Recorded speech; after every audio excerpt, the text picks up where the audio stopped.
Mon nom est Roger Domergue, Polaco de Ménage. Je suis en désaccord parfait avec toute la conjoncture spéculative, athée, des Rothschild, Damer, Soros et compagnie, Marx, Freud, Einstein, Oppenheimer, S.T. Cohen, etc., Picasso et consorts.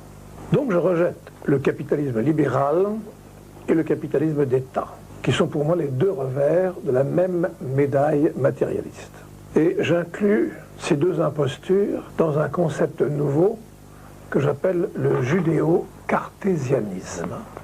Si je répudie ces deux faces du matérialisme, c'est-à-dire le capitalisme et le marxisme, c'est parce qu'ils sont destructeurs de l'homme et que nous arrivons actuellement à la fin de la fin.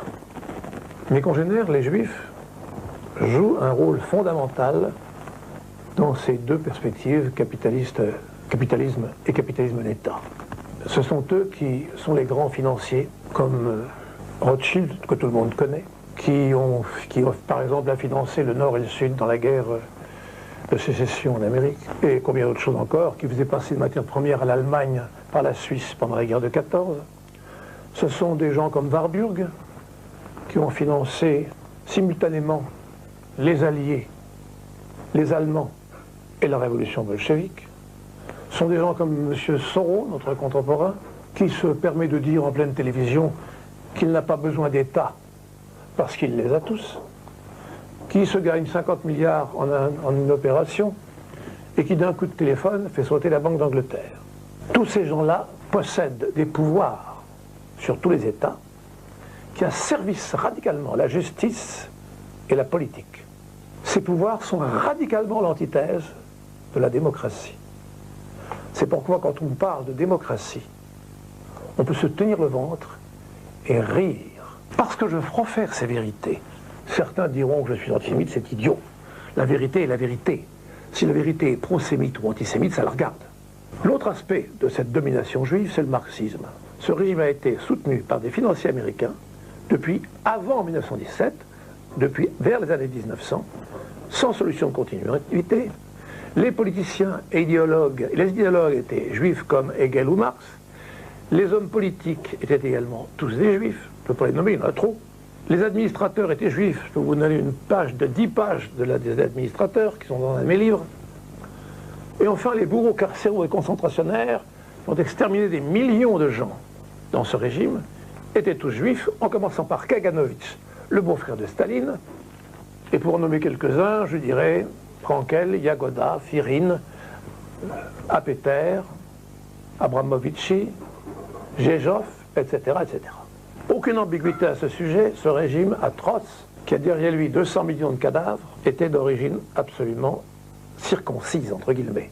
Quand, comme Freud, on veut tout faire partir du phallus ou du vagin, on fait une systématisation d'obsédés qui n'a rien de synthétique, il n'y a rien de moral. D'ailleurs, toute l'œuvre de Freud est d'un amoralisme absolument abominable.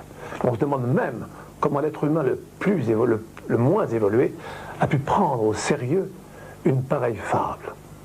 Je le répète, personne n'ira me dire que la puissance d'un Soros qui prétend avoir tous les États, donc il n'en a besoin d'aucun puisqu'il les a tous, dit-il à la télévision, qui nous dit que ce monde va imploser, qui nous dit qu'une société qui peut supporter quelqu'un comme lui est une société qui ne tourne pas rond, n'est-ce pas? Ne me dites pas que cet homme a une puissance qui rentre dans les normes démocratiques. C'est absolument idiot. Puisqu'on nous parle actuellement de racisme, commençons donc par faire le nettoyage chez nous. Nous allons voir un petit peu ce que représente le racisme dans la tradition religieuse juive, depuis la Bible jusqu'à nos contemporains. L'abbé Pierre a dit, dire qu'un juif chante faux, c'est être antisémite. Moi je dirais que dire la vérité, c'est être antisémite. Ne pas plaire à un juif, c'est être antisémite. Et je résumerai tout ce que je vais vous dire par une phrase de Simone Weil. Parler d'un Dieu éducateur au sujet de ce peuple est une atroce plaisanterie. Karl Marx lui-même, lorsqu'il dit par exemple de supprimer le trafic ou supprimer le juif en parlant du capitalisme, dans son testament politique, Hitler dit Il est normal que chacun éprouve orgueil de sa race, et cela n'implique absolument aucun mépris à l'égard des autres. Je n'ai jamais pensé, dit-il, qu'un Chinois ou un Japonais nous fussent inférieurs. Ils appartiennent à de vieilles civilisations, et j'admets même que leur passé soit supérieur au nôtre.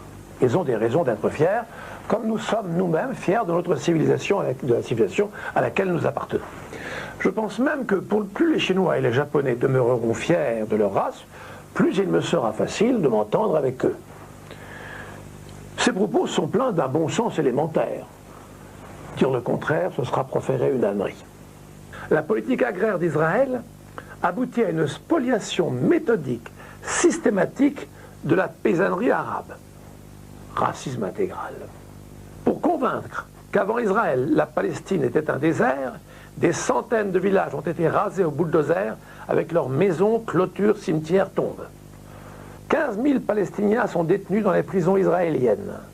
20 000 sont torturés chaque année, et cette torture est devenue légale en 1996.